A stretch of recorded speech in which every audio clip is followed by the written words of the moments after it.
Welcome to chord pairs. So today's video is going to be on the F7 chord and the B flat minor 7 chord. So these are the shapes we're dealing with right here. Index finger playing the first fret on the 6th string, middle finger playing first fret on the 4th string, and the ring finger string 3, 2nd fret. And then we just move across by one string. So the hand moves across equidistant to the previous chord. This is the B flat minor 7 chord. First finger plays the first fret of the 5th string. Middle finger plays the first fret of the 3rd string, and ring finger plays 2nd fret of the 2nd string. There it is. F7. You can play this pick style, or you can play finger style. Either way you want to go with it. The thing with this particular chord is the muting effect you get when you bring the first finger over onto the 5th string. Okay, so that's the thing you want to keep track of. You're playing across 4 strings, but only hearing 3. Okay, same thing on the B flat minor 7. The back side of the first finger is muting the 4th string, like that. And you go across 4 strings, strings 5, 4, 3, and 2 on that string, avoiding both E strings. Okay, you'll see that in the diagram when I show that in the score. The X's above the diagrams are the strings you skip. You can skip those strings with the right hand. That's the situation there. Okay, so without further ado, let's jump you into the score. Here it is. So here's your F7 chord. We'll make this a little bit bigger. Here we go. Let's try it again. There we go. And somehow it changes the fingerings. I don't know why it does that. Let's do the ring finger there. I don't know why it's changing it. Anyway, so that's the F7 chord.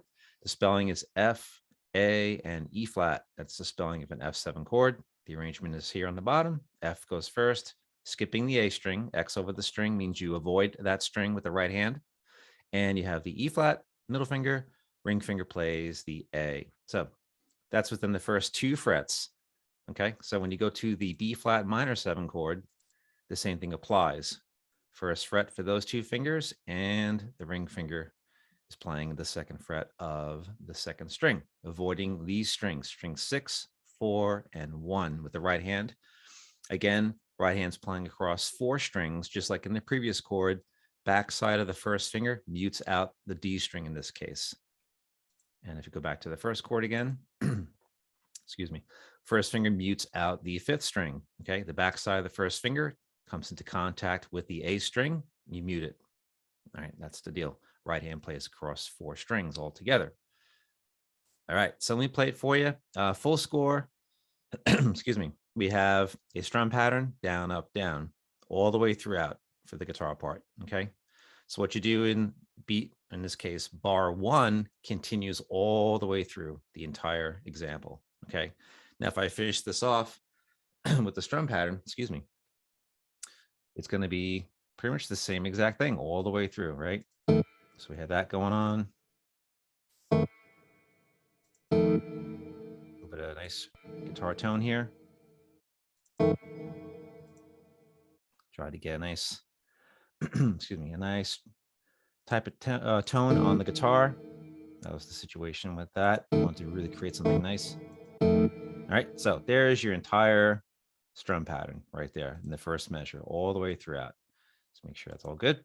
All right, so there you go. So 1 EN, 2 EN, 3 EN, 4 EN. This came out a little weird. I don't know why. Nothing to do with me.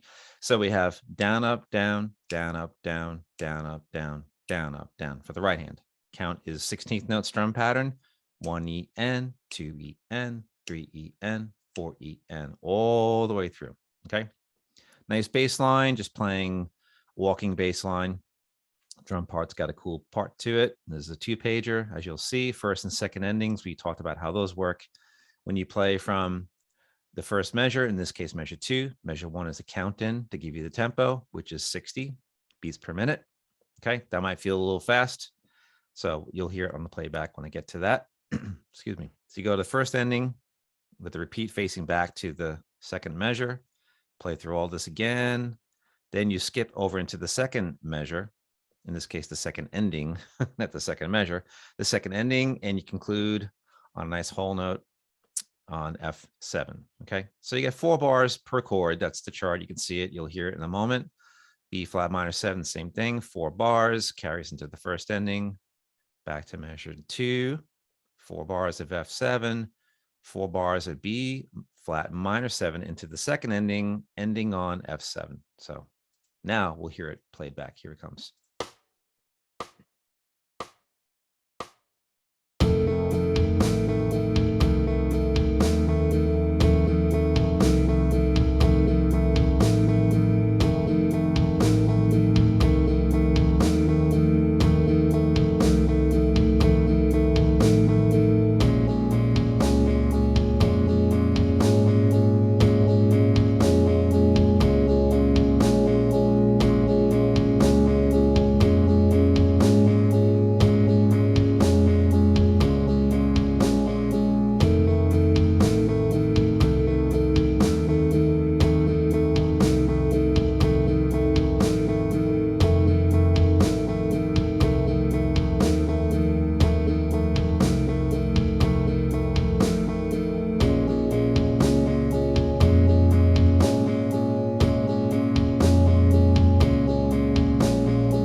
That's it. That's the whole deal with that. Okay. So let me get out of the screen share and take you through the strum pattern so we can see what actually happens in the right hand. And stop the share. All right. So for the right hand, a great place to start is mute your strings with your left hand. Very lightly place your fingers on top of the strings. Get a nice mute. So I'm going across all 6 strings for this one, just to get the hang of the strum pattern. But of course, when you go into the chart and play the chords, you're only playing across 4 strings. So the right hand only goes across the 4 strings for each of the 2 chords that you have. All right. So but for now, to get the motion set up, just work on nice light mute, left hand.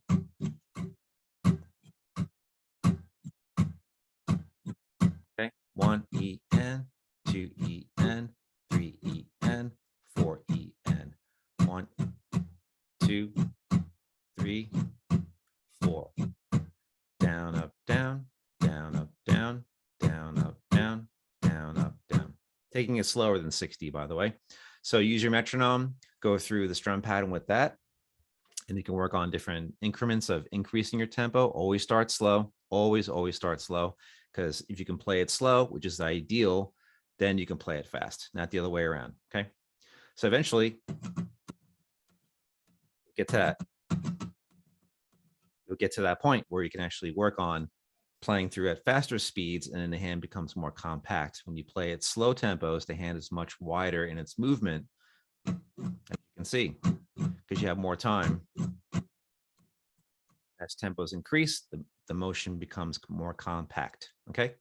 So there you go. Also too, as I go through the strum pattern, down, up, down, down, up, down, down, up, down, down, up, down. You can see there's another motion of an up, but nothing's happening there. So you're ghosting across this, or in this case, ghosting over the strings, because when you go down, you have to come back up. Laws of physics, right? So down, up, down, that up right there, not touching anything. Down, up, down, right there. Down, up, down. So you're always moving down and up, right? Constantly just back and forth, repeating that motion. But of course, down, up, down, you're hitting strings. The last up, you're not. So long story long, start with that first and then approach the chart. So I saved the ending, which should happen at the beginning. So it's all good. So there you go, guys. That is your chord pairs for the day. If you like the video, feel free to like and subscribe. And I hope it helps you out, and enjoy. Thanks for coming by. Stay tuned for the next video. I'll include a chord pair video at the end here. Okay. So have a great day, and we'll see you on the next video. Bye.